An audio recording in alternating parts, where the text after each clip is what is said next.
e benvenuti al webinar tra pause e ripartenze, costruire una pensione solida oltre la discontinuità lavorativa. Mi presento, sono Giulia Sordi e da oltre 14 anni mi occupo di previdenza complementare e welfare integrativo e attualmente collaboro con Veneto Welfare, unità operativa di Veneto Lavoro, promotore tra l'altro di questo webinar nell'ambito dello sviluppo della previdenza complementare nella nostra regione.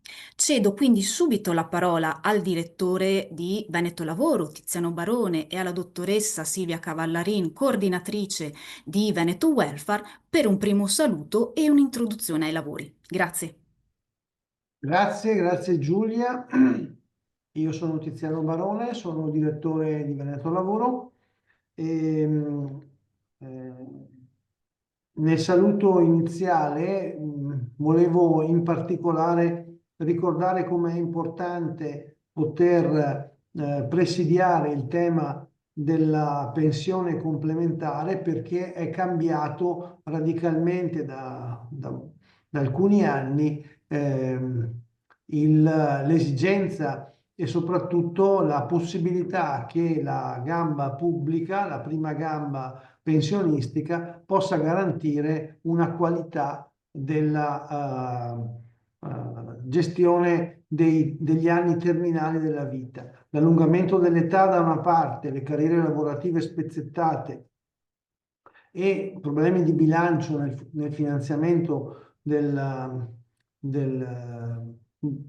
costo pensionistico hanno fatto diventare decisiva la presenza della pensione complementare, meglio se contrattuale.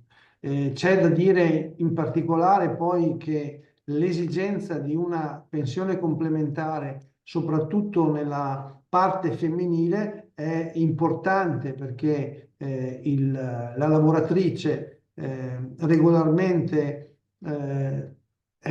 ha una interruzione maggiore nella carriera lavorativa, una presenza di part-time molto più spiccata rispetto ai maschi, e la presenza di lavori soprattutto con costi orari bassi, penso all'assistenza, all'istruzione, porta una pensione finale molto più bassa, mediamente della metà, rispetto ai maschi. Di conseguenza, soprattutto per le donne, la partita della pensione complementare è fondamentale. Il nostro compito è di promuovere, di favorire e di sollecitare tutte le ragioni affinché questa iniziativa, legata appunto alla partenza di una pensione complementare per tutti i lavoratori e le lavoratrici, sia possibile. Quindi grazie, buon lavoro. Passo la parola alla collega Silvia Cavallari. Grazie, buongiorno a tutti, grazie al direttore, grazie a Giulia. Due parole su Veneto Welfare. Veneto Welfare è un'unità operativa di Veneto Lavoro, nasce dalla legge regionale 15/2017, legge regionale che si pone l'obiettivo di fare cultura, informazione e promozione rispetto alla previdenza complementare, e si pone anche lo sviluppo di un sistema di welfare integrato. Dove si colloca il webinar di oggi? In primis all'interno del mese dell'educazione finanziaria, quindi in un'attività di divulgazione e conoscenza rispetto a questi temi, rispetto ai cittadini. Due, si colloca all'interno della campagna informativa previdentemente. La campagna è un'attività che sta portando avanti appunto Veneto Welfare, e stiamo attraversando il Veneto attraverso sia eventi in presenza sia attraverso attività online come questa. Quindi l'invito è a seguirci sul sito di Previdentemente, sul sito di Veneto Welfare, quindi a seguire i nostri canali social, a seguire, oltre al webinar di oggi, i webinar calendarizzati per il prossimo anno e le attività che faremo sia a Vicenza rivolte agli imprenditori, a Padova rivolte ai giovani, a Belluno rivolta alle scuole.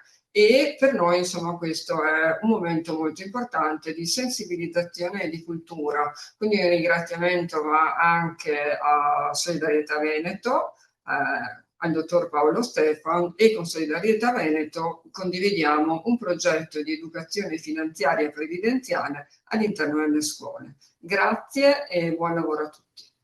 Grazie al direttore Barone e alla dottoressa Cavallarin per il loro intervento.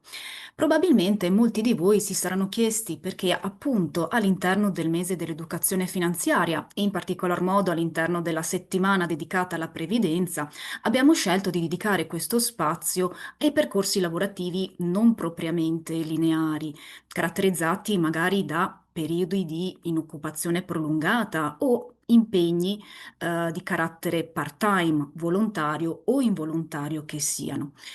Una risposta ci è arrivata già dal direttore Barone, ma un altro spunto arriva direttamente dalla relazione COVIP, la Commissione di Vigilanza sui Fondi Pensione, che quest'anno ha confermato come l'accesso alla previdenza complementare risulti proprio più difficile per quelle fasce di lavoratori più fragili, in particolar modo nei confronti dei giovani, spesso coinvolti in carriere lavorative discontinue, e al comparto femminile, anche qui dove vi è tendenzialmente una minore stabilità contrattuale e salari tendenzialmente più bassi.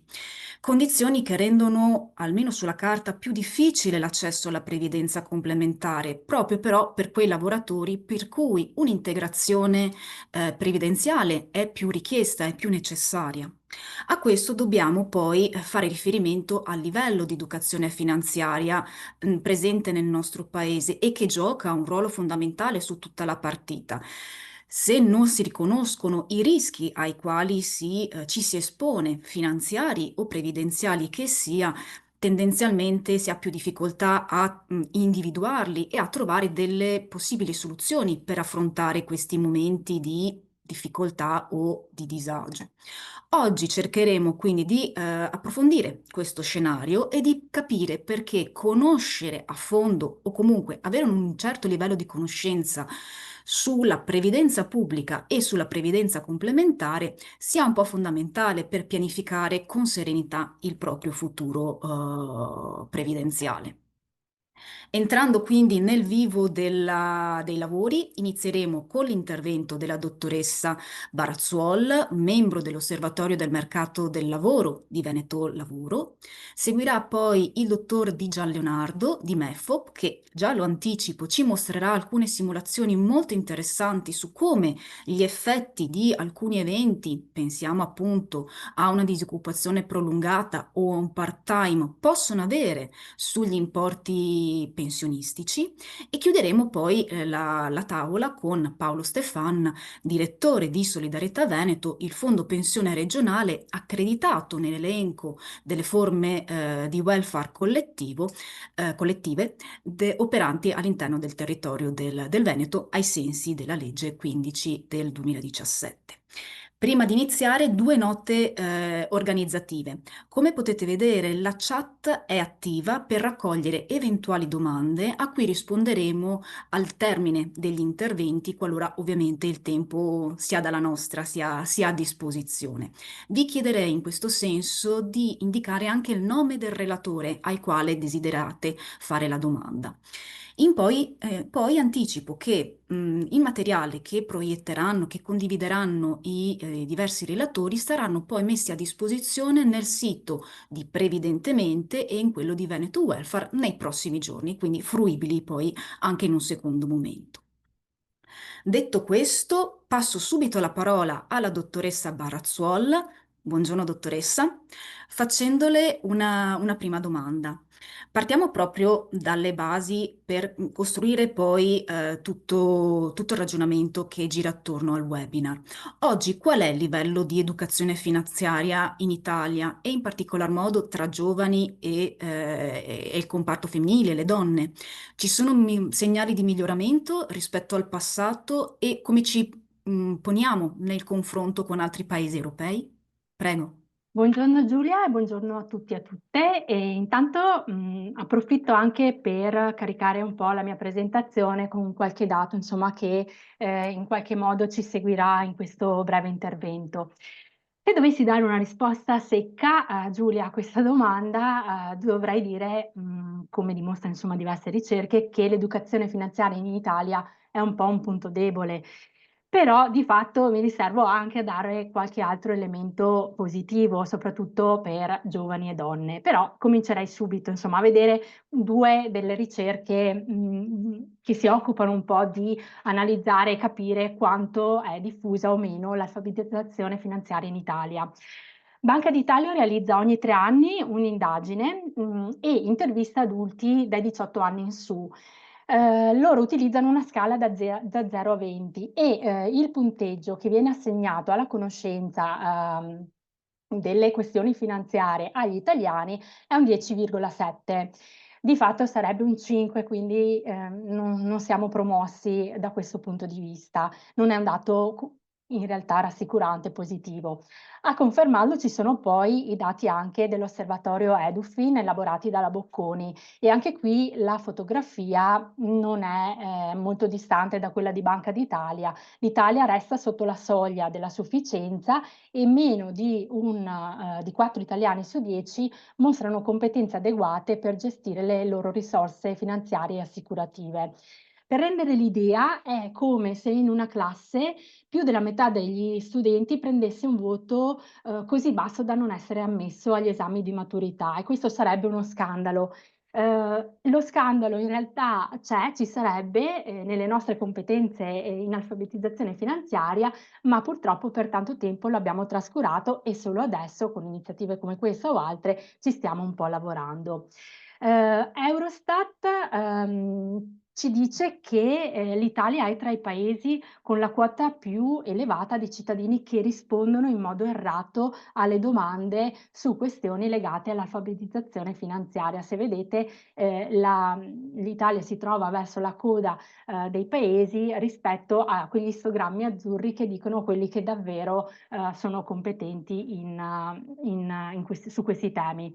Siamo distantissimi dai risultati positivi di paesi come Finlandia, Estonia e Germania, che vedete alla vostra sinistra nella slide, dove circa c'è il 40% della popolazione che raggiunge un livello alto di competenza. Non siamo però un'eccezione. Spagna e Francia si muovono più o meno come noi, e questo significa che il problema non è solo italiano, ma è al limite condiviso da diversi grandi paesi europei, cosa che non ci rassicura per niente, però di fatto non è una caratteristica soltanto italiana. Se dovessimo guardare poi fuori dall'Europa, c'è un'indagine OCSE che ci pone al 33esimo posto rispetto ai 39 paesi che analizza proprio in termini di competenze finanziarie. Sia la Banca d'Italia, sia l'osservatorio Edufin rilevano comunque alcuni segnali di miglioramento rispetto a 4-5 anni fa. Non abbiamo ancora raggiunto la sufficienza, ma sicuramente ci stiamo muovendo nella direzione giusta. Si riduce la fascia delle persone che sono gravemente insufficienti, diciamo, rispetto a queste conoscenze, anche grazie a una campagna diffusa a livello europeo sull'alfabetizzazione finanziaria. Il miglioramento riguarda soprattutto i comportamenti e gli atteggiamenti finanziari, cioè gestiamo un po' meglio le risorse nel breve e in qualche modo stiamo ritornando a riconsiderare il risparmio, soprattutto in termini precauzionali. Al contrario, però, peggiorano le nostre conoscenze di base, in particolare su inflazione, tassi di interesse, cioè abbiamo un'idea, ma non è sempre un'idea corretta e precisa. Due categorie in particolare stanno migliorando e sono le donne e i giovani, ma stanno migliorando perché di fatto partivano dalle condizioni più fragili, e infatti le due indagini che ho considerato, Banca d'Italia e Osservatorio Edufin, rilevano proprio questo, che l'alfabetizzazione finanziaria rimane bassa tra i giovani, soprattutto 18-34 anni, e anche negli over 64, ma è evidente che in prospettiva di programmare il proprio futuro è più problematica la bassa competenza dei giovani rispetto ai lavoratori più anziani. C'è un divario di genere strutturale, cioè le donne in media ottengono punteggi più bassi degli uomini. Ehm, il livello è connesso anche ai livelli di istruzione. Chi ha un titolo di studio più elevato comprende meglio i concetti legati alla gestione del denaro. Quando andiamo a guardare le differenze interne del paese, vediamo che, di fatto, il nord-est e il nord-ovest sono, aree in cui, i cittadini sono un po' più alfabetizzati rispetto a quello che succede nel sud e nelle isole. Quindi in sintesi, la situazione non è buona, i dati li abbiamo visti, ma c'è movimento e soprattutto stiamo cominciando a prendere sul serio un tema che forse per troppo tempo è stato un tema tecnico, considerato troppo tecnico e considerato solo per addetti ai lavori. Invece ovviamente riguarda tutti perché riguarda la nostra autonomia finanziaria e la nostra capacità di costruire un futuro più sicuro. Grazie mille, dottoressa Barazzuol. Tra l'altro, proprio lo studio che ha citato l'Edufin ha anche stimato il grado di conoscenza della previdenza pubblica e complementare, l'ha definito Pension Index, e ha registrato un indice di 48 su 100, dove la sufficienza è a 60. Quindi anche e soprattutto in quell'ambito c'è, a mio parere, ancora molto da lavorare.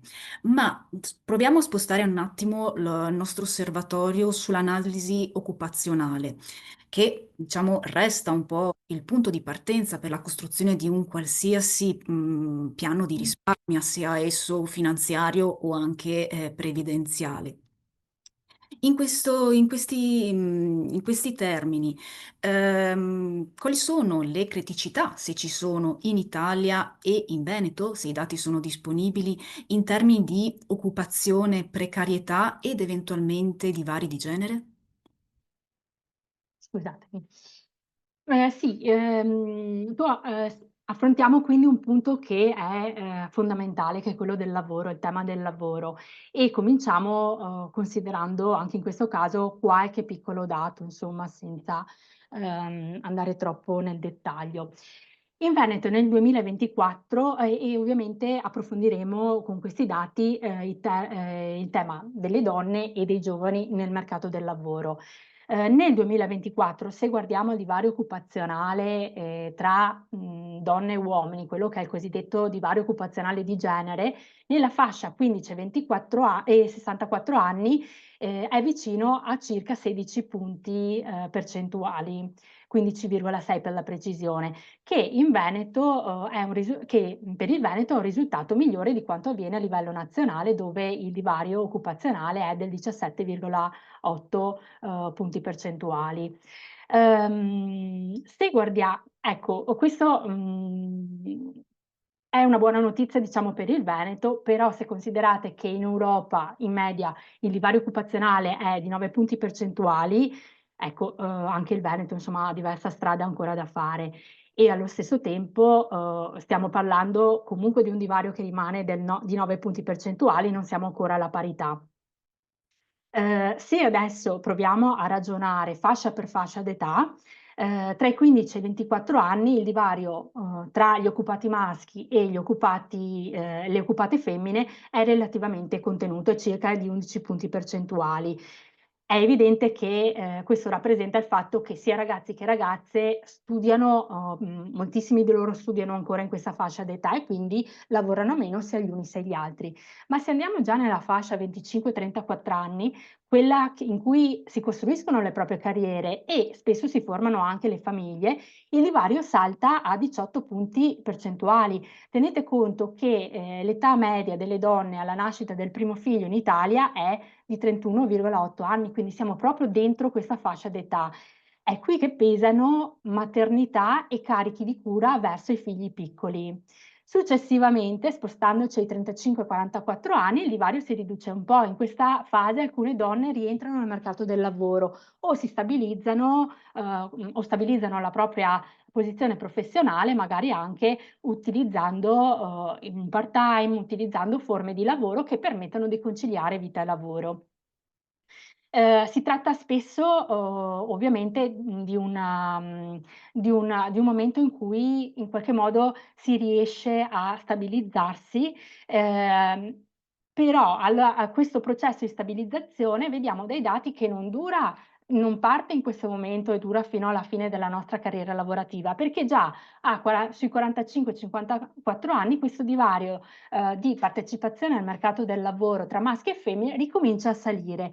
E qui in qualche modo contano le uscite anche anticipate, delle donne dal mercato del lavoro, vuoi anche perché certe carriere non si sviluppano o diventa difficile, continuare a mantenerle, vuoi anche perché ci sono ulteriori carichi, nuovi carichi di cura verso genitori più anziani o verso anche i propri nipoti. In generale quindi le donne, guardando a questi pochi dati, non lavorano meno per scelta o per mancanza di competenze, anzi le ragazze sono mediamente più istruite dei ragazzi, le donne in generale, ma soprattutto le giovani generazioni. Ma lavorano meno perché la gestione della famiglia continua a pesare soprattutto su di loro. In media, all'interno delle mura domestiche, le donne dedicano almeno 2 ore in più rispetto ai maschi alla cura della casa e dei familiari. E tra l'altro anche chi ha un reddito pari a quello del compagno o del marito, di fatto lavora di più a casa. Quindi non è che, perché, lavoro di meno fuori casa o ho uno stipendio più basso, lavoro di meno. L'attenzione, i carichi di cura sono davvero ancora, troppo declinati al femminile e qui, non possiamo ignorare che la radice di tutto questo è anche culturale. Gli stereotipi di genere continuano a definire ruoli familiari e si traducono però, lo vediamo anche, sulle carriere, sulla partecipazione, in questo caso delle donne, al mercato del lavoro.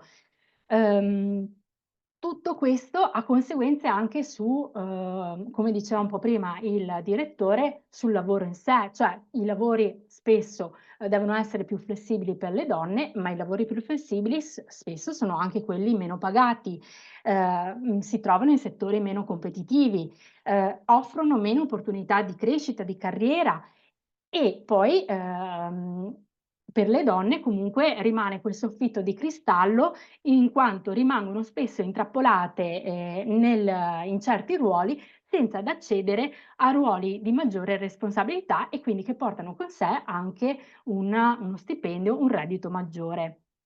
Inoltre bisogna dire che spesso, le donne che sperimentano, retribuzioni basse, soprattutto in alcune fasi della loro vita, tendono a rimanere intrappolate in questi settori, in questi lavori a retribuzione bassa. Più di 1/3 delle donne che hanno salari bassi non riesce a uscirne e, questo ovviamente si traduce in un reddito più limitato, in un risparmio più limitato e quindi anche a una possibilità di, sia contributi previdenziali, sia investimento in altre forme previdenziali minore per le donne. Per i giovani il tema non è solo la qualità del lavoro, ma anche il momento in cui entrano nel mercato del lavoro. In Veneto nel 2024 circa un ragazzo su 4 tra i 15 e i 24 anni lavorava, mentre, per quelli tra i 25 e i 34 anni 8 su 10 lavoravano. Quindi di fatto il lavoro arriva, ma arriva un po' più tardi. E questo non è un dettaglio di poco conto, perché più tardi si entra nel mercato del lavoro, più tardi si può cominciare a risparmiare, a costruire una propria autonomia economica e a investire per più tempo. Quindi la partenza ritardata pesa in qualche modo sul futuro previdenziale. C'è poi un elemento interessante che è emerso dall'analisi dell'Osservatorio di Veneto Lavoro, che ha fatto emergere con chiarezza un dato che un po' lo già masticavamo, ma qui diamo un po' di concretezza e di certezza. I percorsi dei giovani non sono più lineari come quelli che erano per i giovani di altre generazioni. Si parte quasi sempre da un contratto a termine, poi ci sono cambi di impresa, cambi settore, periodi di formazione che non significano necessariamente precarietà. Se guardiamo il mercato del lavoro in Veneto, un giovane su 5 entra nel mondo del lavoro con un contratto stabile e lo mantiene, un contratto di apprendistato a tempo indeterminato. Molti altri sono stabili in movimento, cioè persone che lavorano in modo continuativo, ma cambiano per migliorare condizioni e opportunità molto spesso. Questo ci dice che il problema principale non è di fatto il cambiare lavoro, ma quanto tempo ci si mette per arrivare a disporre di risorse che permettano poi di pianificare il futuro, di risparmiare, eccetera. Non stupisce quindi proprio quello che tu menzionavi prima, dell'indagine Edufin, cioè che donne e giovani siano poi le categorie che sono anche le più preoccupate, di non riuscire a mantenere il loro tenore di vita una volta che saranno in pensione. Ritorna però anche allo stesso tempo, un discorso culturale che mette sempre in rilievo l'Edufin, ossia che le donne sono meno coinvolte nelle decisioni finanziarie all'interno del nucleo familiare, perché lasciano più spesso fare al maschio di famiglia in qualche modo, proprio anche un po' per quello stereotipi di temi questi troppo tecnici o adatti più ai maschi che non alle femmine. E allo stesso tempo anche i giovani, molti si avvicinano tardi e in modo discontinuo a questi temi e quindi delegano scelte importanti a familiari e conoscenti. Quindi, facendo un po' sintesi, abbiamo visto meno partecipazione al lavoro per le donne, ma anche per i giovani nel senso di un ingresso tardivo nel mercato del lavoro, percorsi più fragili, salari più bassi, carriere più lente e che non decollano, soprattutto per le donne, e mancanza di educazione finanziaria, dicevamo prima, ma anche di modelli di riferimento.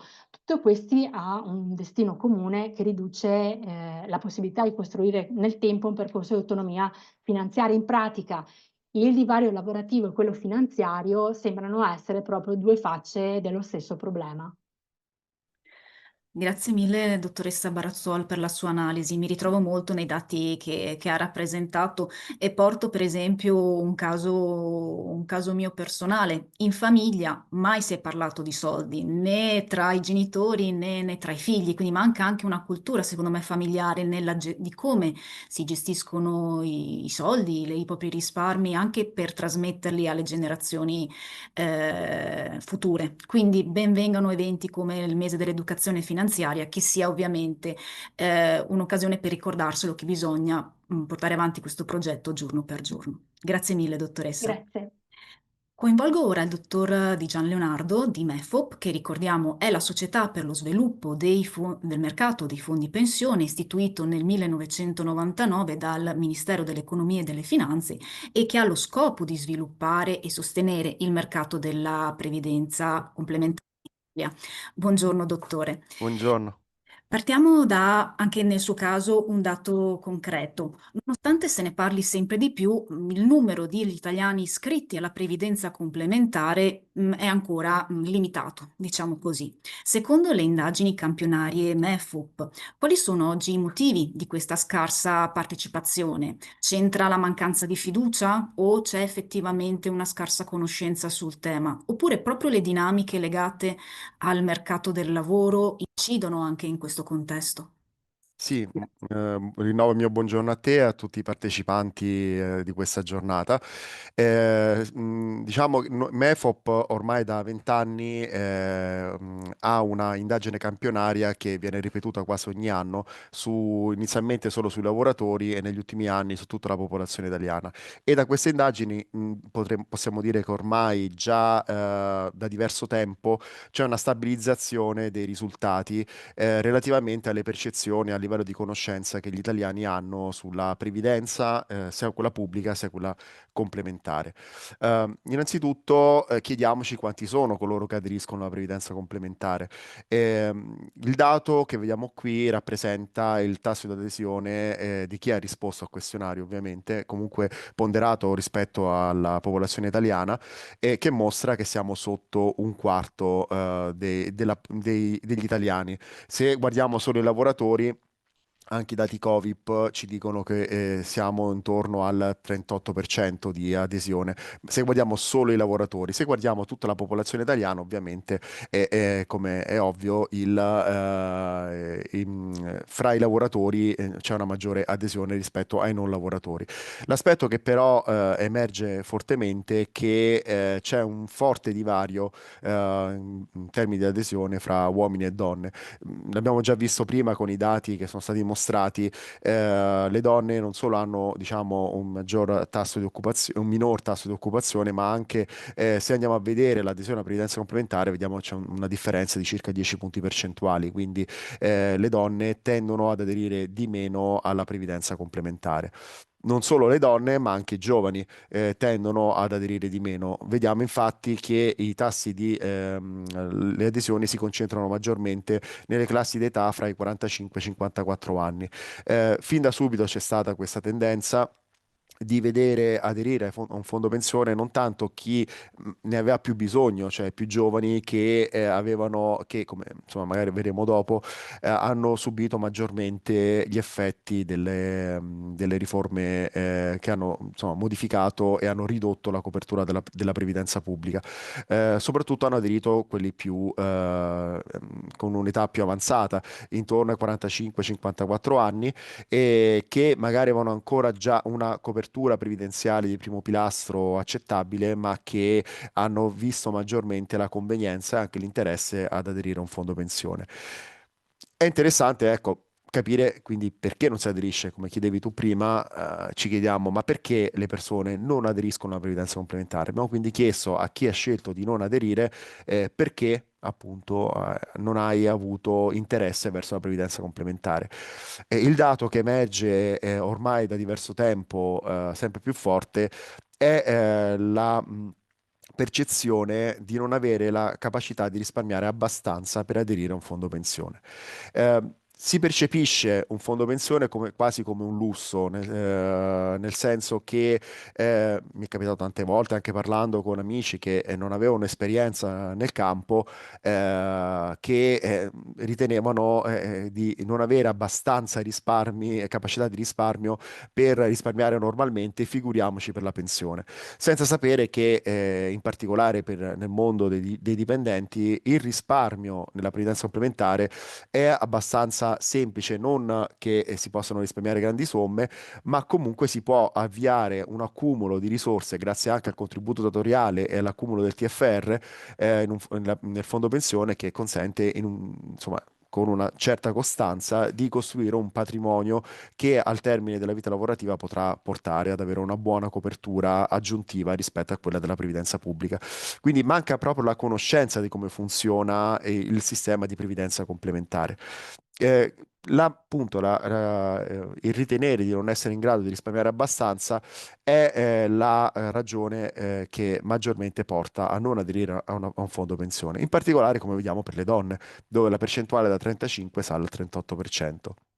Un altro aspetto molto importante è legato alla mancanza di un contratto di lavoro stabile. Le due, diciamo, voci sono abbastanza vicine tra loro, perché se non ho un contratto di lavoro stabile non ho neanche la possibilità di risparmiare. Anche questa, come vediamo, è molto forte, anche questa in particolare per le donne, che l'abbiamo visto prima con i dati mostrati da Monia. Vediamo che la gran parte delle donne, molte donne hanno una difficoltà ad avere un lavoro stabile che possa consentir loro di avviare diciamo, un piano di risparmio adeguato in vista del pensionamento. Vediamo poi ci sono altri elementi che sono fortemente legati alla fiducia, non solo nei mercati finanziari, ma anche verso il sistema della normativa. Non capisco la normativa, è troppo complicata, quindi non mi fido neanche di come funziona un sistema che non riesco a conoscere con facilità.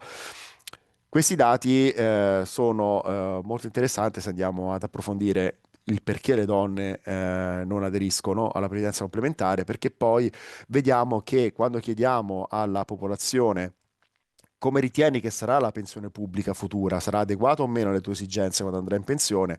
Vediamo che le donne sono fortemente consapevoli della perdita di capacità di consumo quando andranno in pensione. Lo sanno che un domani la pensione pubblica sarà ridotta, quindi lo percepiscono fortemente il rischio. Il problema è che poi però, rispetto agli uomini, 35,9 contro un 22,7, che ritengono non accettabile, che la pensione pubblica futura non sarà accettabile per le loro necessità. Quindi non è un problema di consapevolezza, appunto. Le donne sanno benissimo che un domani avranno maggiore difficoltà a livello di copertura dei consumi quando andranno in pensione. Il problema è che ritengono di non avere sufficienti possibilità economiche e una stabilità lavorativa che consentirà loro di risparmiare abbastanza. Questo è un po' un paradosso, ma è anche un po' preoccupante. Sono forse quegli elementi su cui bisogna agire maggiormente. Se andiamo a confrontare di nuovo con i giovani, abbiamo visto, insomma, donne e giovani sono le categorie più fragili da questo punto di vista. Ovviamente i giovani hanno una maggiore percentuale di soggetti che rispondono e sono ancora troppo giovani per pensare alla pensione. Ovviamente, quando andiamo a chiedere a un soggetto perché non aderisci alla previdenza complementare, perché non fai qualcosa per coprire le tue necessità previdenziali, spesso rispondono: ma non è ancora è presto, mancano ancora tanti anni, ho appena iniziato a lavorare, dicono i giovani. Il bello è che anche molti soggetti che hanno oltre 50 anni rispondono: sono giovane, c'è ancora tempo. Se andiamo a vedere i dati, questa percentuale è più alta per i giovani, come ci aspettiamo, ma c'è anche una certa quota di persone un po' più mature che si ritengono ancora troppo giovani per pensare alla pensione. Per i giovani forse non è tanto la capacità, se andiamo a vedere comunque rimane l'elemento mancanza di capacità di risparmio e precarietà dei contratti di lavoro come cause principali per motivare la non adesione. Nei giovani troviamo però che l'aspetto della mancanza di un lavoro stabile è più proprio forte rispetto alla media degli italiani. Ecco, questo è molto interessante perché sappiamo benissimo che oggi un ragazzo, magari appena uscito dalle scuole, ha una maggiore difficoltà nel trovare un posto di lavoro, l'abbiamo visto anche prima con i dati, e questa precarietà del lavoro è forse, diciamo, l'elemento più eh, problematico da prendere in considerazione quando si va a ragionare sul perché c'è una cultura previdenziale non particolarmente sviluppata. Eh, In ultimo abbiamo chiesto agli italiani quanto vi ritenete informati su come funziona la previdenza pubblica, perché sappiamo che è un sistema questo che cambia ogni 5 minuti, ogni anno si fa una riforma previdenziale ormai in Italia e ogni anno le normative si accavallano e si complicano sempre di più. Quindi se chiediamo quanto ritieni di conoscere il funzionamento della previdenza pubblica, vediamo che solo la metà degli italiani risponde di essere abbastanza o molto informato. E in realtà questa percentuale sale quando andiamo a vedere, ci concentriamo sugli uomini e scende quando guardiamo le donne e soprattutto anche per i giovani vedete che le percentuali sono molto molto basse. Non stupisce il fatto che chi ha più di 55 anni si sia informato di più su come funziona la previdenza pubblica, perché magari qualcuno di loro ha risposto sono ancora giovane per pensarci, però molti di loro, insomma, non si ritengono più così giovani e quindi cominciano a ragionare, a studiare, a capire come funziona il sistema. Un ultimo focus veloce veloce sul Veneto, insomma, le nostre indagini sono abbastanza corpose con il numero di soggetti intervistati, quindi abbiamo un bel po' di veneti tra i nostri intervistati. Quello che vediamo è che in Veneto, sebbene la percentuale di coloro che dichiara di conoscere il sistema di previdenza pubblica sia inferiore rispetto alla media nazionale, c'è una maggiore adesione alla previdenza complementare. Fra le varie spiegazioni che ci siamo dati su questo aspetto è che probabilmente in Veneto c'è una cultura del risparmio un po' più sviluppata rispetto al resto d'Italia, la precarietà lavorativa è meno forte rispetto al resto dello stivale e quindi anche la fiducia che si crea verso il sistema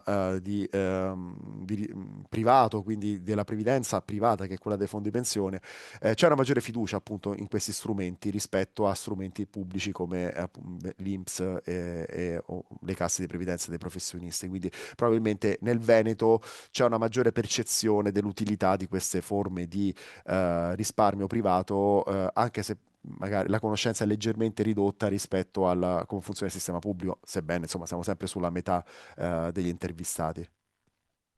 Grazie mille. Poi magari chiederemo anche al dottor Stefano una sua interpretazione sul maggior numero di iscritti alla previdenza Sì. complementare in Veneto.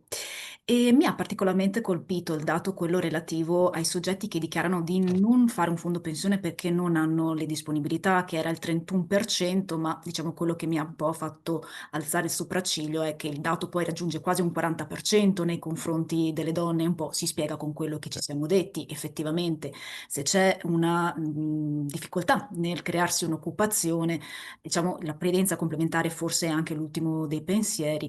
Diciamo però che per chi lavora, come giustamente sottolineava anche lei prima, c'è la possibilità di utilizzare, se si è un lavoratore dipendente, il TFR, che ricordiamolo è il trattamento di fine rapporto, che è un reddito differito che viene in linea di principio consegnato alla fine del rapporto di lavoro con l'azienda e che può essere destinato alla previdenza complementare, tra l'altro con degli sgravi fiscali e senza andare a incidere direttamente nella singola busta paga e quindi nelle proprie capacità quotidiane di capacità di risparmio e di spesa. E poi c'è soprattutto il grande tema del contributo azienda, questa retribuzione aggiuntiva che viene versata dall'azienda qualora e solo qualora il lavoratore si iscriva a un fondo pensione negoziale, detto anche contrattuale, che sia nazionale o territoriale, regionale che sia.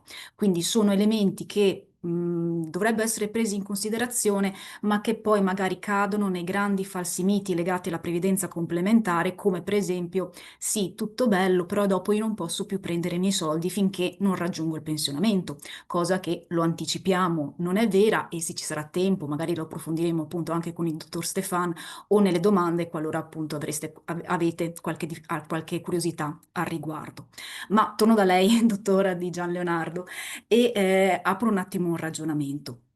Questo perché, a mio parere, per capire davvero perché oggi sia fondamentale crearsi un percorso di risparmio dedicato alla previdenza, cosa che, diciamocelo, le generazioni che ci hanno preceduto, pensiamo ai nostri nonni, non hanno dovuto fare, sia necessario in questi termini spiegare come oggi vengono calcolate le pensioni, perché sì, ogni anno c'è sempre una novità sull'ambito normativo per quanto riguarda la previdenza, però diciamo che ormai negli ultimi 30 anni il metodo di calcolo delle pensioni è ormai standard e ben assestato, è il metodo contributivo.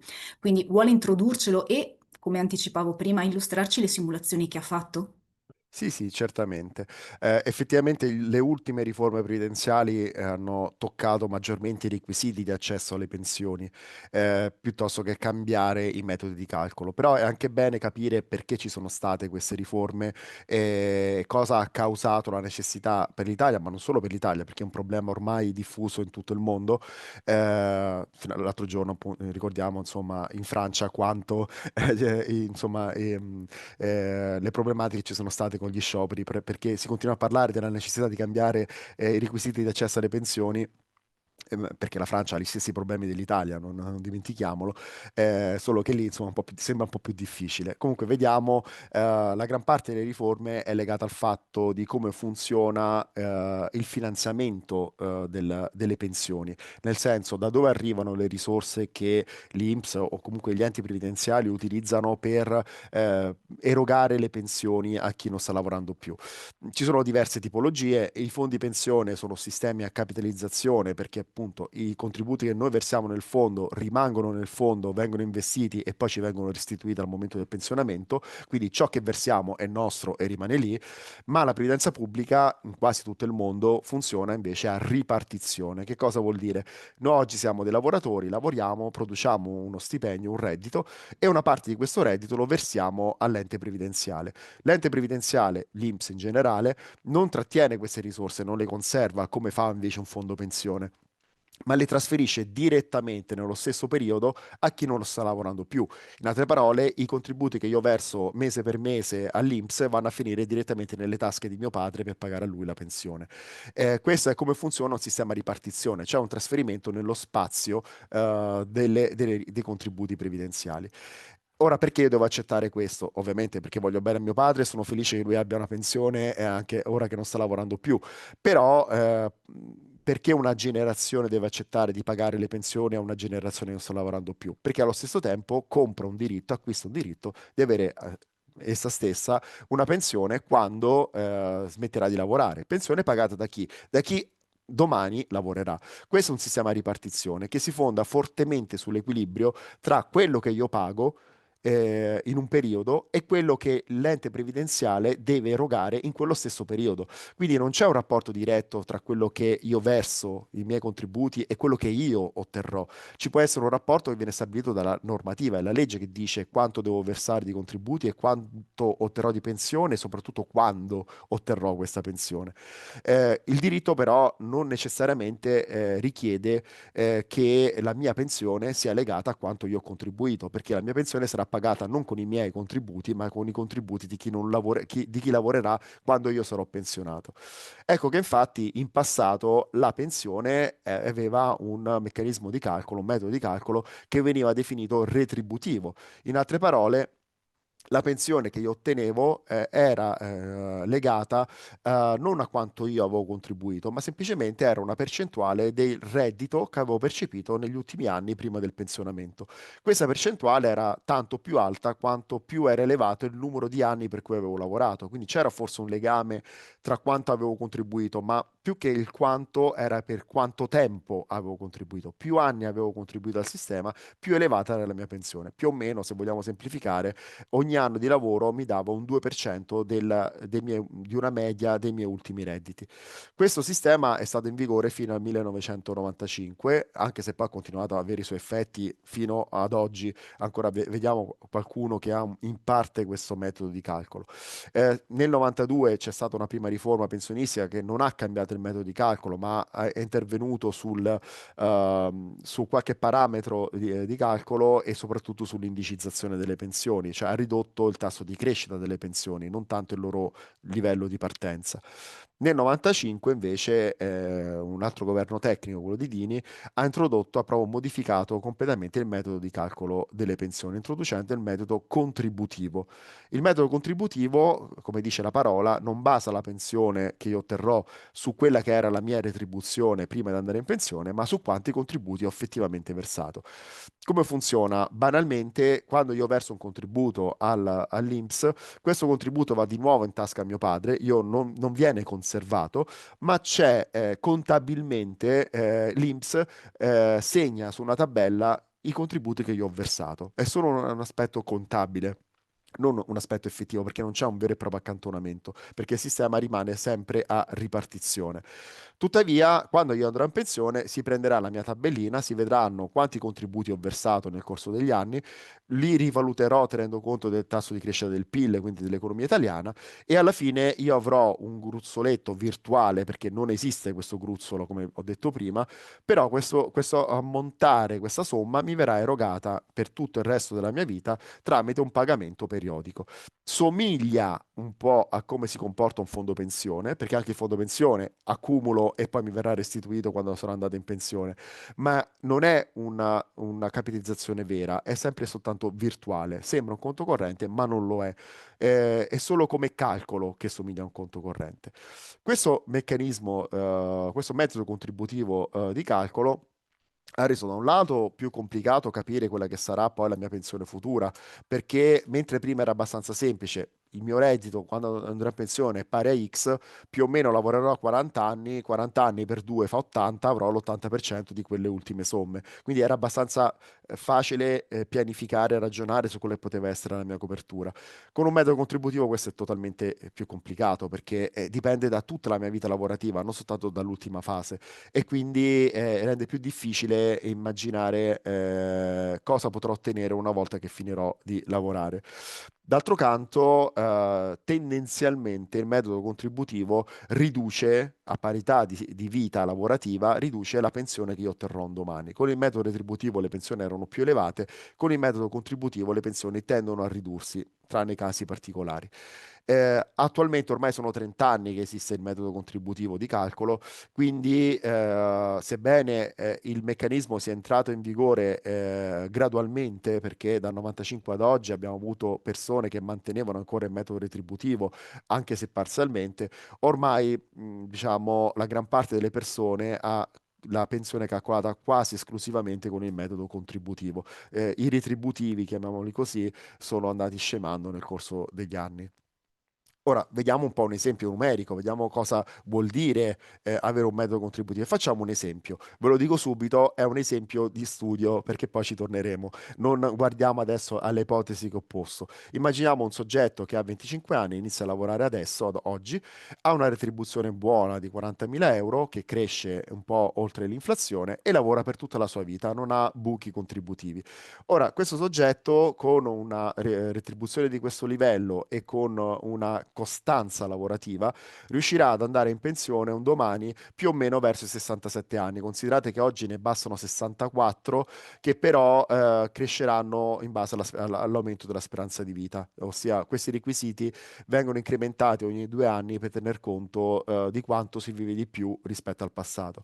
Quindi immaginiamo, secondo le tavole Istat più recenti, che un domani per un soggetto che inizia oggi a lavorare servirà a lavorare fino a 67 anni e circa 2 mesi.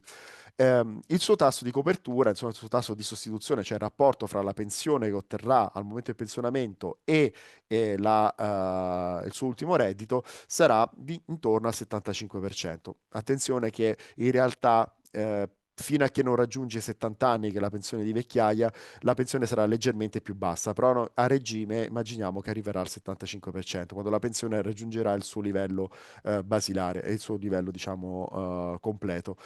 E 75% non è male se consideriamo che prima si aveva l'80%, quindi tutto sommato non sembra così male questo tipo di questa copertura. Fermo restando che parliamo di un soggetto che ha quasi 70 anni, ha lavorato più di 40 anni e quindi probabilmente, mentre prima quell'80% si raggiungeva a età più giovani, quindi anche questo confronto prendiamolo con le pinze, perché un conto è andare in pensione a 62 anni con circa il 75-80% e un conto è andarci a 70 con il 75%. Siamo più anziani, viviamo più a lungo, ma non è detto che viviamo più in salute. Questa è quindi una cosa da prendere in considerazione. Quindi, intanto chiediamoci, ma questo esempio che ho fatto, quanto è realistico? Io per primo l'ho fatto apposta, nel senso per dire sì, il metodo contributivo in teoria ha i suoi, insomma, non è così male, ma la realtà è molto diversa rispetto all'esempio che ho fatto, perché intanto un giovane che inizia a 25 anni con 40.000 euro di retribuzione, beato lui, c'è gente che non ci arriva neanche dopo tanti anni, quindi sicuramente quei 40.000 euro sono un po' elevati rispetto a quella che sarà la media. Ma perché l'ho fatto? Perché considerate che per poter andare in pensione anticipata, quella che abbiamo visto prima, che oggi sono 64 anni e un domani diventeranno un po' di più, c'è un requisito minimo di pensione. Se la mia pensione non raggiunge un minimo, io non potrò andare in pensione anche se ho i requisiti di età. Dovrò continuare a lavorare fino a che non avrò, diciamo, una pensione che raggiunge un livello minimo. E questo livello minimo non è così basso, è abbastanza importante perché sono 3 volte l'assegno sociale, che in realtà poi salirà ancora di più nel 2030. Le donne con figli hanno un valore leggermente più basso, tuttavia sono valori molto elevati. Questo soggetto raggiunge questa pensione minima perché ha una retribuzione molto alta, ma retribuzioni più basse, più realistiche, riescono a raggiungere questo limite minimo di pensione nel corso del tempo che abbiamo? La risposta è non sempre. E inoltre qui abbiamo fatto l'ipotesi di una costanza lavorativa, cosa che insomma sappiamo e l'abbiamo visto anche con gli esempi di prima, con i dati di prima che sono stati mostrati da Monia Barrazzuol. Sappiamo che la costanza lavorativa non è così diciamo presente, specialmente tra i giovani. Qui vedete anche quanto è il limite. Se io vado in pensione prima della pensione di vecchiaia, la mia pensione comunque ha un tetto fino a che non compio l'età di pensione di vecchiaia. Facciamo allora qualche altro esempio, cerchiamo di essere più realistici. Intanto prendiamo una donna. che inizia a lavorare a 25 anni anche lei, non prende 40.000 ma ne prende 20.000. Cerchiamo di essere più realistici. Immaginiamo che fra i 30 e i 34 anni, insomma, abbia un buco lavorativo, comunque non abbia una costanza lavorativa in quel periodo, a causa di maternità. Quindi mettiamo che in quel periodo ha due figli e quindi non riesce a lavorare come, in modo costante, almeno in quel periodo lì. Ora vediamo subito che a causa della retribuzione più bassa e di quel buco lavorativo non riesce a raggiungere la pensione minima che serve, come ci riusciva il suo collega di prima. E infatti non può andare in pensione a 67 anni, ma deve aspettare quasi 3 anni in più. Deve raggiungere la pensione di vecchiaia perché la sua pensione, pur avendo il diritto in termini di età, la sua pensione sarebbe troppo bassa per poi consentirle di andare in pensione. Ecco che deve ritardare. Ora anche lei arriva al 75% di tasso di copertura, però ci arriva 3 anni dopo rispetto al caso precedente. E quindi vediamo che insomma questa situazione non è così. Alla fine sì, la copertura è la stessa, ma a causa di questa situazione si ritrova ad avere molto di meno in termini, cioè ad avere quella stessa pensione molto più tardi. Vi ricordo che nell'ultima legge di bilancio è stata introdotta la possibilità di poter anticipare la pensione grazie al fondo pensione. Questo è un aspetto molto importante, non dimenticatelo. Perché? Perché abbiamo detto che questa donna non può andare in pensione secondo l'età per il pensionamento anticipato perché la sua pensione è troppo bassa. Ora, se questa donna aderisse a un fondo pensione, potrebbe considerare anche la pensione del fondo pensione per raggiungere quell'obiettivo minimo. Quindi questa è una novità che c'è da quest'anno, sebbene non sia ancora possibile perché stiamo aspettando qualche decreto attuativo, però comunque a regime questa cosa ci sarà.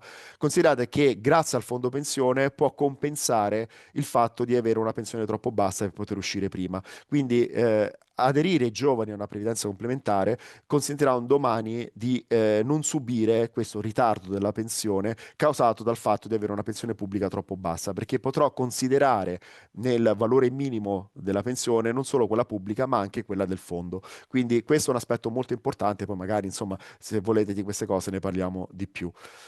Un altro esempio, immaginiamo sempre una donna che inizia a lavorare oggi, ha una retribuzione di 20.000 euro, anche lei fra i 30 e i 34 anni, insomma, a causa delle maternità non lavora e supponiamo che anche arrivata a 60 anni smetta lo stesso di lavorare, magari perché si occupa dei nipoti o comunque fa un lavoro che non riesce a portare avanti fino a 69 anni, a 70 anni, come abbiamo visto prima, smette di lavorare a 60 anni. Quindi, pur smettendo a 60 anni, dovrà aspettare per andare in pensione 9 anni e 7 mesi, perché comunque quella è è l'età minima per andare in pensione col pensionamento di vecchiaia. E la sua pensione scenderà del 20%. Di nuovo, questa donna, non lavorando nell'ultima fase della sua vita lavorativa, peggiorerà ancora di più la sua situazione previdenziale. Considerate che anche qui, insomma, grazie al fondo pensione potrebbe magari coprire un po' di più quegli anni di inoccupazione. L'ultimo esempio che volevo fare è che una situazione in cui magari abbiamo una donna che per studio o per altre situazioni non riesce a iniziare a lavorare prima dei 30 anni, caso non particolarmente diciamo fantasioso, insomma sono tanti giovani che non hanno un lavoro stabile fino a che non hanno una trentina d'anni oggi. Quindi immaginiamo che inizierà a lavorare a 30 anni, ma una retribuzione un po' più alta perché immaginiamo che abbia studiato, si sia laureato, quindi abbia trovato un lavoro più remunerativo, e però anche questa donna ha dei periodi di buco. Anche qui per fare un figlio lo fa un po' più tardi perché inizia a lavorare a 30 anni, un po' di tempo lavora, però poi prima dei 40 anni ha un figlio e poi rientra a lavorare con il 50% di part-time perché si vuole dedicare un pochino alla famiglia. Anche questa donna negli ultimi 7 anni ha una disoccupazione, non riesce a smettere di lavorare. Ecco che di nuovo abbiamo una perdita di pensione del 25% in questo caso rispetto alla pensione con una carriera costante e di nuovo la possibilità magari di avere una previdenza complementare che mi aiuta a coprire questo periodo di buco. Quindi il metodo contributivo è un metodo che almeno in teoria non ha, diciamo, forti problematiche di copertura. Il problema è che questa copertura adeguata la si ha solo con una retribuzione stabile, non particolarmente bassa, un lavoro che è costante nel tempo e che comincia presto e non si inizia a lavorare troppo tardi. Insomma, capite che la situazione non è, così per tutti i lavoratori, specialmente, insomma, per i più giovani e per le donne. Grazie, dottor Di Gian Leonardo, per il suo intervento.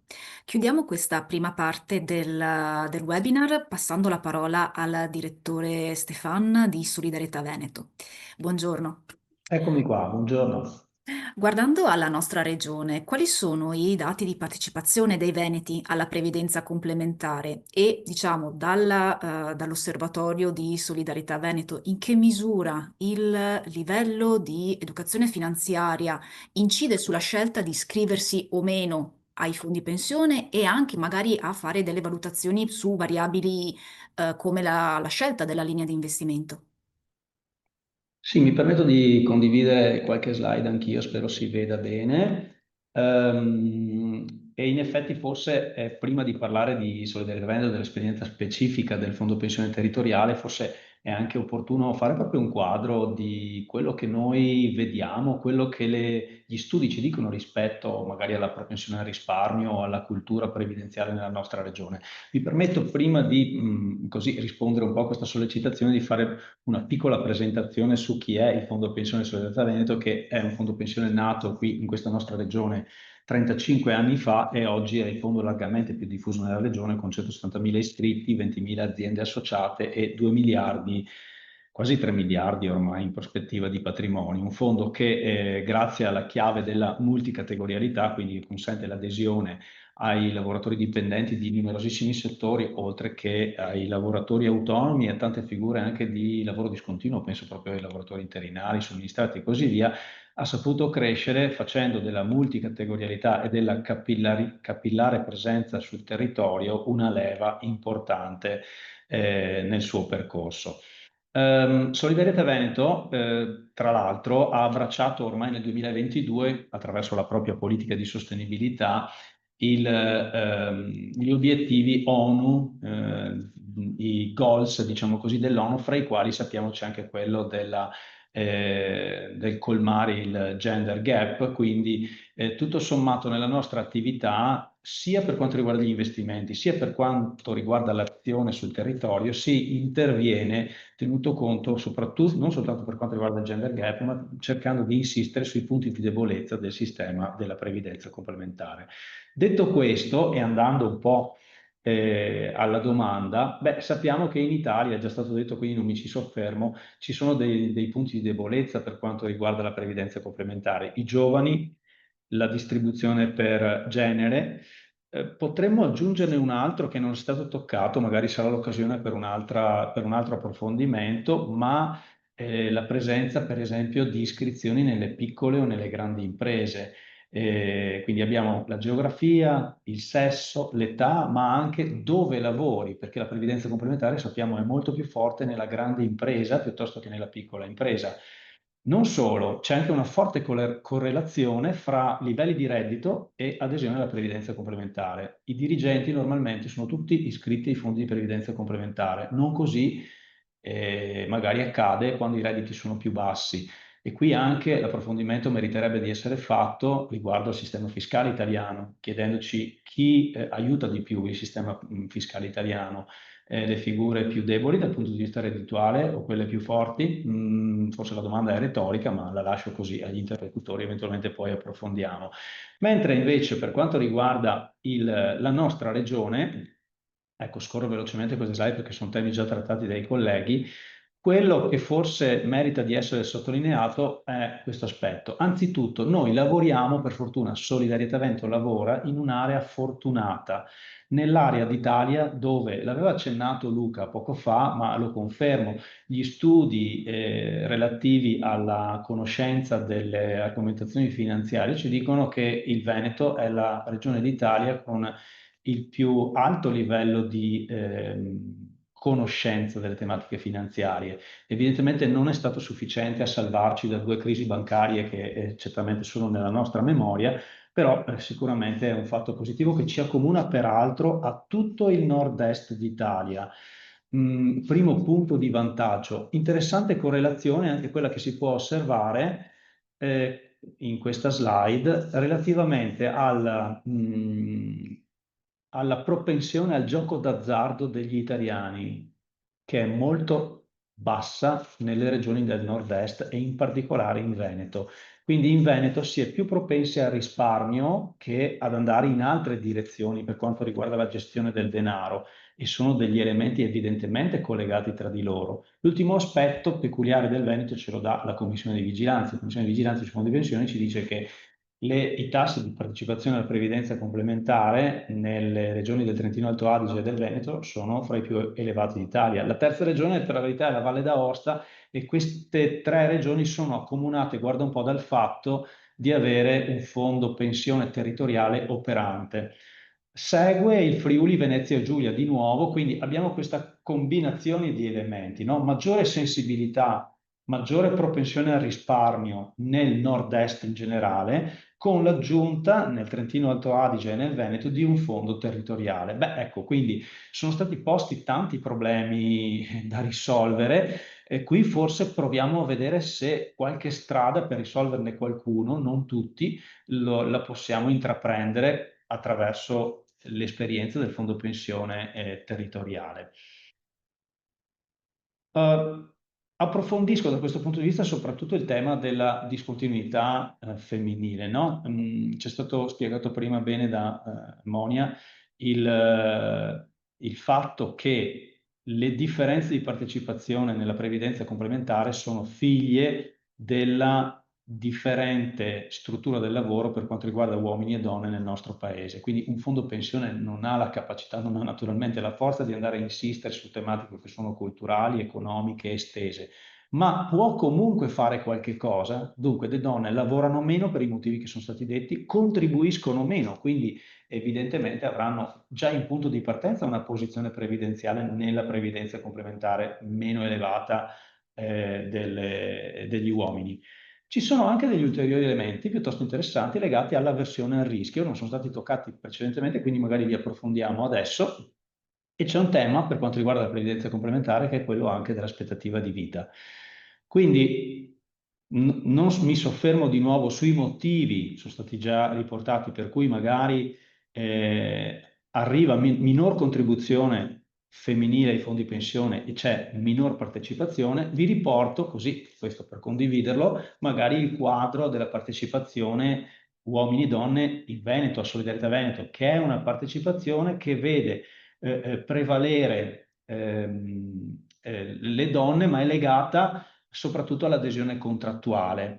Quindi si tratta di eccezioni, magari nel quadro più completo. L'adesione contrattuale nell'artigianato in Solidarietà Veneto fa sì, soprattutto per il settore della moda, che ci sia questa prevalenza. Ma se noi andiamo a vedere l'adesione dei settori manifatturieri nel Veneto, salvo l'occhialeria in provincia di Belluno, noi assistiamo invece ad una maggiore partecipazione degli uomini. Allora a questo punto, per quanto riguarda il Veneto, dovremmo farci 2 domande. Sì, la partecipazione femminile, salvo l'adesione contrattuale nell'artigianato, è inferiore, ma quali figure possono aderire a Solidarietà Veneto? E soprattutto, prima ancora, quale lavoro offre in questo momento il Veneto della manifattura? Quanto è proiettato verso una direzione e tipologie di impieghi che magari siano maggiormente fruibili dalle donne rispetto magari ad altri territori. Aggiungo un altro aspetto, questo è proprio di Solidarietà Veneto. Solidarietà Veneto, a differenza dei fondi pensione del Trentino e della Valle d'Aosta, non vede ad oggi l'adesione, per esempio, del settore del terziario, o anche molto limitata, diciamo, soprattutto del pubblico impiego, ambiti nei quali, per esempio, la partecipazione femminile è più elevata. Dunque ci sono dei temi contrattuali, che magari lascio a chi si occupa di contrattazione, e ci sono anche dei temi che forse competono agli imprenditori o a chi si occupa di economia in senso lato, per capire quale tipo di lavoro sarà in grado di offrire Solidarietà Veneto ai nostri giovani uomini e donne che sono nati dal 2000 in poi, diciamo così. Tema peculiare, l'avversione al rischio delle donne. Le donne sono più avverse al rischio. Lo dice anche Julio Velasco, dice che nella pallavolo le donne non vogliono sbagliare perché è uno scotto duro da pagare. Ecco, questa roba qui la vediamo anche nella previdenza complementare. Vogliamo legarla a una minor preparazione? Francamente lo dubito che la preparazione delle donne in termini generali sia inferiore rispetto agli uomini, però vi condivido un paio di grafici che mi paiono interessanti. Nel grafico, nelle tabelle di sinistra, notate qual è la distribuzione degli iscritti alla previdenza complementare per tipologia di comparto. Vedete nel primo grafico a sinistra i maschi, dopodiché le femmine, e noterete senz'altro come la fascia verde, i comparti bilanciati, abbiano uno spessore piuttosto ampio nei maschi, sottile nelle donne, e scendendo in giù noterete come i comparti garantiti siano largamente utilizzati di più dalle donne. C'è uno scarto notevole a livello nazionale nel comportamento degli uomini e delle donne come utilizzo degli strumenti di previdenza complementare. La tabella, i grafici che vedete invece sulla destra, sono la storia di Solidarietà Veneto, che ha anch'esso 4 comparti, un comparto dinamico di carattere azionario, reddito è il comparto centrale, prudente è il penultimo comparto, quello che normalmente si propone alle persone che si trovano in circa 7, 8, 9, 10 anni della pensione, e il comparto garantito che serve a proteggere il capitale alla fine del percorso lavorativo. Allora noterete come in Solidarietà Veneto l'utilizzo dei comparti azionari, del dinamico, sia sostanzialmente prioritario, quasi totalizzante, tanto per gli uomini che per le donne giovani. Sto parlando di giovani, in sostanza persone che abbiano fino ai 30-35 anni, dopodiché da quel punto in poi si incrementa tanto negli uomini che nelle donne l'utilizzo del comparto che segue. Guardate com'è differente la situazione nel territorio, qui nel Fondo Pensione Territoriale, rispetto alla situazione nazionale. Che cosa significa questo? Significa che se una persona in Solidarietà Veneto ha potuto utilizzare il comparto dinamico per 20 anni, e qui si prende dai minori di 20 anni perché al fondo possono aderire, lo sappiamo, anche i soggetti fiscalmente a carico, significa che per 20 anni tu hai potuto capitalizzare sfruttando il buon andamento dei mercati azionari. Buon andamento che non puoi più permetterti di sfruttare quando magari ti mancano 5, 6, 10 anni alla pensione, perché naturalmente la volatilità non è una roba che si adatta alle persone a cui mancano pochi anni alla pensione. Serve orizzonte temporale per poter assorbire il rischio e beneficiare del rendimento. Come mai questa differenza? Abbiamo un'unica spiegazione: il servizio, la presenza sul territorio, la capacità di dialogo con gli iscritti. Allora, la norma italiana, per quanto riguarda la scelta dei comparti, le disposizioni della Commissione di Vigilanza sono chiare. Bisogna andare a spiegare alle persone che il comparto deve essere scelto a partire dall'orizzonte temporale, dalla capacità di risparmio e dalla propensione o avversione al rischio personale. È un'ottima spiegazione. E tu hai 2 modi per farla. Punto 1, la lasci in un sito e si fa così. Punto 2, queste persone le incontri per davvero, perché la democrazia, l'applicazione delle norme non la si fa rimanendo negli uffici, la si fa prendendo la valigia, prendendo la macchina, prendendo anche un sistema informatico e mettendosi per davvero a dialogare con le persone, altrimenti resta tutta teoria. Un bel sistema quello della previdenza complementare italiana, con ottimi risultati in termini di rendimento, ma mal sfruttato. Se pensiamo che in Italia il 30% circa degli italiani scelgono i comparti garantiti, a differenza di Solidarietà Veneto, ma i comparti garantiti negli ultimi 10 anni hanno reso 0 sostanzialmente, o poco più. Perché? Perché i titoli obbligazionari, sappiamo, hanno reso molto poco prima della crisi del 2022, dopo appunto c'è stata la crisi del 2022 con il rialzo dei tassi, peggio ancora. Se si sceglie il garantito, non dico che quasi quasi conveniva per un dipendente tenere il TFR in azienda, perché comunque c'è il contributo dell'azienda, ci sono i vantaggi fiscali e va bene così. Ma quello che mi sento di dire è che una scelta ragionata in termini di investimento, tanto per gli uomini che per le donne, consente di beneficiare maggiormente dello strumento previdenziale, compensando anche, per quanto riguarda le donne, uno dei problemi che abbiamo a monte. Se già contribuisco meno, investo anche peggio, ecco che mi troverò alla fine ad avere un capitale più ridotto a parità di condizioni. Ecco, su questo noi possiamo e dobbiamo intervenire. Lo stiamo facendo, diciamo così, e i risultati ci danno per fortuna ragione. Ecco, l'ultimo aspetto che purtroppo penalizza le donne nella previdenza complementare è quello relativo all'aspettativa di vita. Spesso sfugge, ma le donne, buon per loro, Giulia, immagino che ne sarai contenta, tutto, hanno un'aspettativa di vita migliore degli uomini, che si lasciano andare, sono trasandati, ne combinano di tutti i colori, e quindi la loro aspettativa di vita è inferiore. Questo cosa significa? Significa che c'è una differenza nel calcolo delle rendite che il fondo pensione calcola. Allora, se è vero, c'è stato un po' anche spiegato, che poniamo, io maturo una determinata somma nella previdenza complementare, immaginiamoci nel tempo 100.000 euro, una cifra a caso banalissima. Se le regole della previdenza complementare mi dicono che per trasformare quella cifra in rendita devo moltiplicare per un coefficiente pari al 5%, che in matematica vuol dire dividere per 20, è la stessa cosa, non è un miracolo. Dividere per 20 significa se tu arrivi a spanne a 62 anni d'età e ti mandano in pensione e puoi chiedere la rendita al fondo pensione, il fondo pensione ti pagherà una rendita calcolata come? Facendo 100.000 euro diviso 20, escono 5.000 euro l'anno mal contati. Se la tua aspettativa di vita però fosse a 62 anni, tu sei una donna, l'aspettativa di vita è di 25 anni, ok, magari la differenza non è così ampia, ma è per fare il calcolo in maniera più snella, ecco che 100 diviso 25 fa 4.000 euro, è come fare 4%. Quindi una donna oggi come oggi è penalizzata nel calcolo delle pensioni nella previdenza complementare rispetto agli uomini. Allora cosa facciamo? Ci mettiamo le mani nei capelli? No, guardate, c'è una soluzione paradossale se vogliamo. Quante persone oggi chiedono le rendite ai fondi pensione? Pochissime. Perché? Perché sembra impossibile, ma si accontentano della previdenza pubblica per quanto bassa. E qui non apro altre parentesi, le lasciamo anche queste a un altro webinar. Fatto sta che oggi la rendita è poco utilizzata ed è per quel poco è utilizzata soprattutto da chi? Dagli uomini, giustamente, perché le donne, se hanno un capitale più piccolo, hanno un rendimento più basso perché mediamente sono più avverse al rischio, alla fine fanno più fatica a raggiungere la soglia di obbligo di attivazione della rendita e quindi molto spesso vengono liquidate in forma capitale.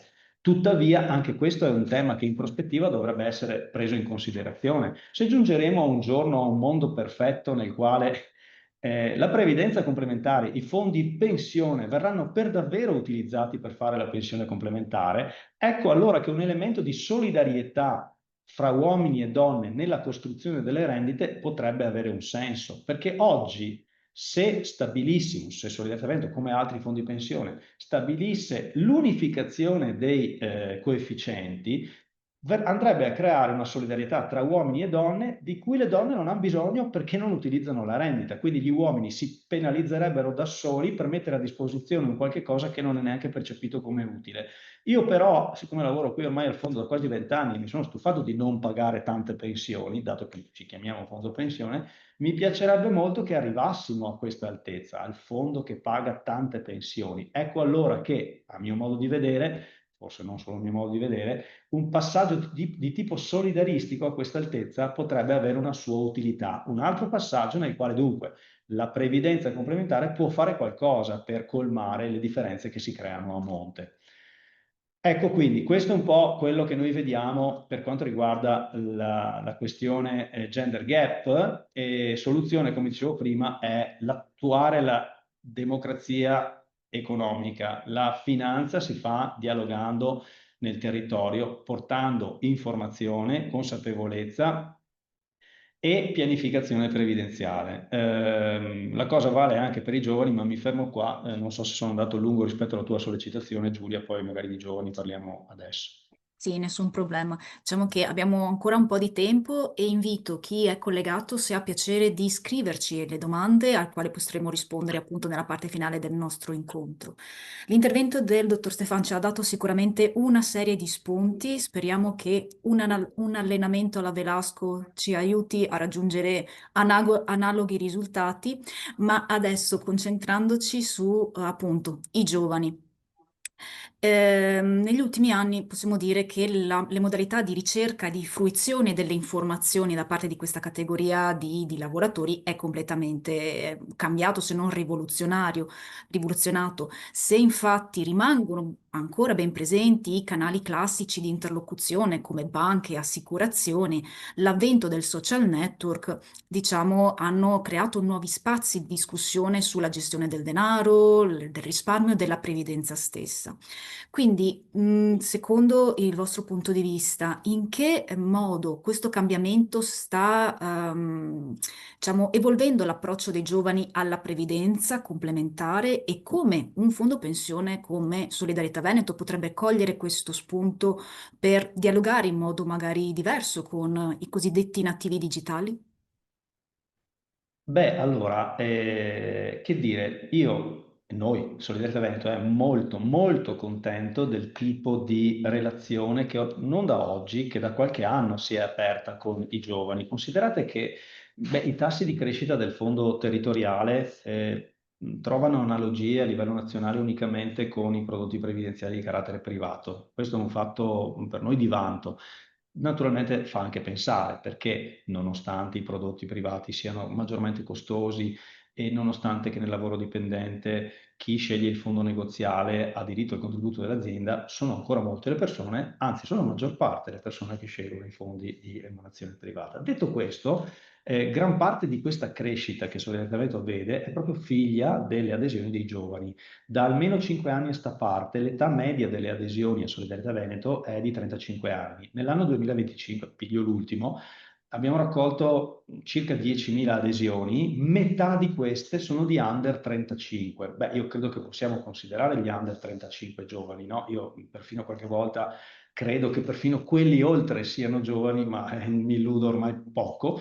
Però ecco, è sicuramente un dato lusinghiero, tant'è vero che l'età media degli iscritti a Solidarietà Veneto nel tempo si è abbassata. L'età media degli iscritti ai fondi pensione in Italia è attorno ai 47 anni, in Solidarietà Veneto siamo a 44 anni, cioè si sta abbassando l'età media e quindi insomma si sta realizzando una situazione di controtendenza che vede tra l'altro, dato interessante nel dato interessante, gli iscritti al comparto dinamico di Solidarietà Veneto, che è quello, diciamo così, a maggior componente azionaria, hanno 34 anni di età media e sono il 40% del totale degli associati. Ecco, io sarei preoccupato se noi avessimo il 40% di iscritti al comparto dinamico, ma non ci fosse questa età media, perché evidentemente qualcuno avrebbe scelto quel comparto in maniera scellerata. E lo sottolineo oggi, proprio a gran voce, non so chi mi ascolta, perché non è che siamo proprio assolutamente tranquilli rispetto all'andamento dei mercati azionari, no? Nel mondo ci sono 2 o 3 tematiche delicate, tipo quella dell'intelligenza artificiale, della quotazione dei titoli americani, la geopolitica, i dazi, vabbè, mi fermo qui. I rischi ci sono sempre, ma i rischi nella vita capitano, l'importante è gestirli. Evidentemente questi ragazzi, questi under 34, hanno capito che a quell'altezza, con grande consapevolezza, una quantità di rischio può essere gestita. È molto importante da questo punto di vista la presenza, di nuovo, dicevo, della rete territoriale, che attenzione, non è solo attività di Solidarietà Veneto. Solidarietà Veneto ha 150 sportelli sul territorio, la gran parte di questi sono gestiti dalle parti sociali, nelle sedi gratuitamente delle parti sociali che partecipano al fondo. L'altro aspetto che pensiamo possa essere utile è quello della formazione a partire dalle scuole. L'abbiamo fatto in questi ultimi anni, l'abbiamo fatto, scorro avanti di nuovo, a partire dalle collaborazioni per esempio con Veneto Welfare che ci hanno portato nelle scuole superiori, lo stiamo facendo anche con qualche cosa di nuovo. E che cosa andiamo a spiegare ai giovani? Anzitutto questo fatto: il tempo è il fattore chiave nella crescita del proprio risparmio. Il messaggio che veicola solidariamente nella previdenza complementare non è quello del versa più che puoi, che così ti mettiamo sopra una provvigione e ce la portiamo a casa noi, ok? Il messaggio è versa meno che puoi, ma per il tempo più lungo. Ricordiamoci che con un tasso del 3%, con un tasso di rendimento del 3%, versando €1 l'anno per 40 anni, il mio capitale raddoppia. Quindi non andiamo in cerca di prodotti rischiosi con la scusa che rendono di più per compensare il mio ritardo nel versamento. Il tempo fa già la sua parte ed è questo che va spiegato ai ragazzi. Poco e per tanto tempo. Ci sono anche delle iniziative, tra l'altro, che stanno partendo, si discute in questi giorni a Roma nella legge di bilancio proprio di attivazione di posizioni previdenziali per i giovani, eccetera, eccetera. Vedremo come andrà a finire, ma sicuramente la tematica interessa anche molto ai veneti.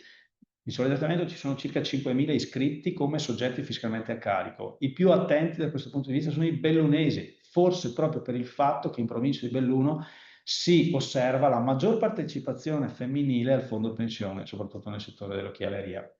Quindi iniziamo con poco, nessun obbligo. Queste sono le cose che andiamo a spiegare nelle scuole, ma le spieghiamo anche nei social. Giulia, tu hai toccato la questione social. Non è da oggi che Solidarietà è presente nei social. Pensate che è presente da in Facebook da 15 anni, ai noi il social dei meno giovani, ok?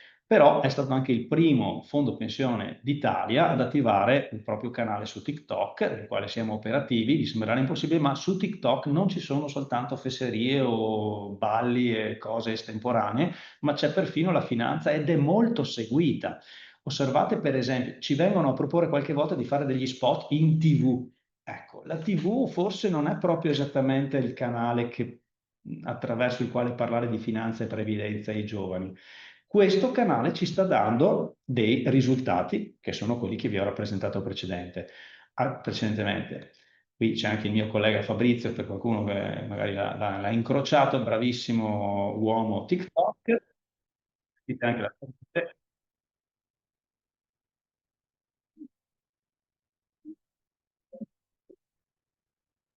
Purtroppo non sentiamo l'audio, però cogliamo.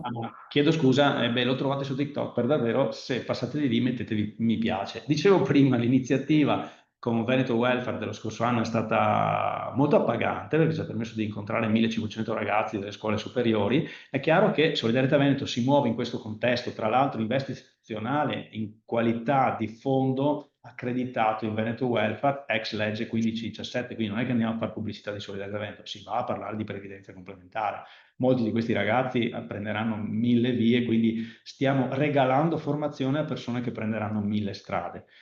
Quest'anno si riparte con questa iniziativa, l'auspicio è che ci sia una grande partecipazione, ma siamo presenti proprio questo mese di novembre anche negli Atenei Veneti e proprio dopodomani tra l'altro saremo all'Università di Verona per parlare con chi magari si occuperà di previdenza, i futuri commercialisti, i futuri consulenti del lavoro, che così sapranno di avere a disposizione uno strumento in ragione del fatto che le pensioni pubbliche, come ci ha spiegato Luca Gianleonardo, da ben 30 anni non sono più quelle di una volta.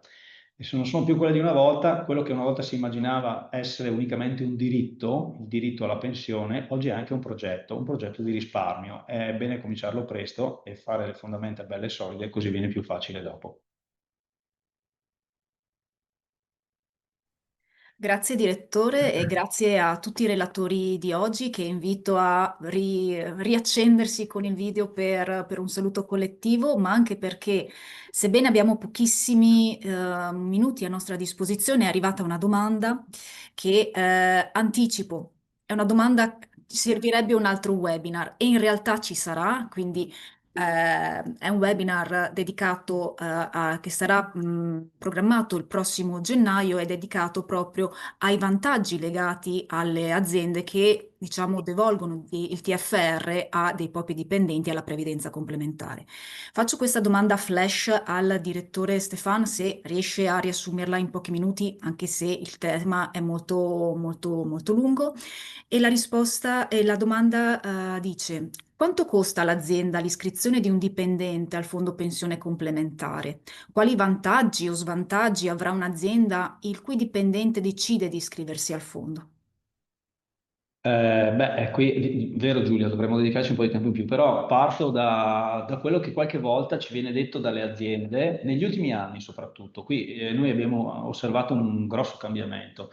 Qualche anno fa molto spesso ci giungeva questa domanda. Oggi è l'azienda che ti dice: il dipendente io lo iscrivo e gli do il contributo azienda e cerco di garantirgli una struttura di welfare completa, appagante, vincente, perché sennò questo dipendente se ne va a lavorare da un'altra parte, perché purtroppo il mercato del lavoro è molto diverso da un tempo, soprattutto nella piccola impresa, no? Dove ci sono delle misure compensative, tra l'altro, che tendono a neutralizzare il costo per l'azienda, la parte di costo del lavoro che si genera per il fatto di essersi iscritti a un fondo di previdenza complementare. Ma sono le aziende stesse che ti dicono: vorrei garantire a questa persona l'ideale affinché non ci sia un'altra realtà, un altro pezzo di mondo del lavoro che offre di più, e quindi ecco, si viene a creare una situazione che per noi per certi versi è anche un po' sorprendente, ma che vediamo. L'altro aspetto sarebbe da esplorare: l'azienda qualche volta ha piacere di attivare la posizione previdenziale perché dopo il 2022, anno di inflazione, si è accorta che tenere il TFR in azienda, insomma, ha anche un rischio economico qualora l'inflazione dovesse ripartire. In massima sintesi, ecco. Grazie mille, super efficace.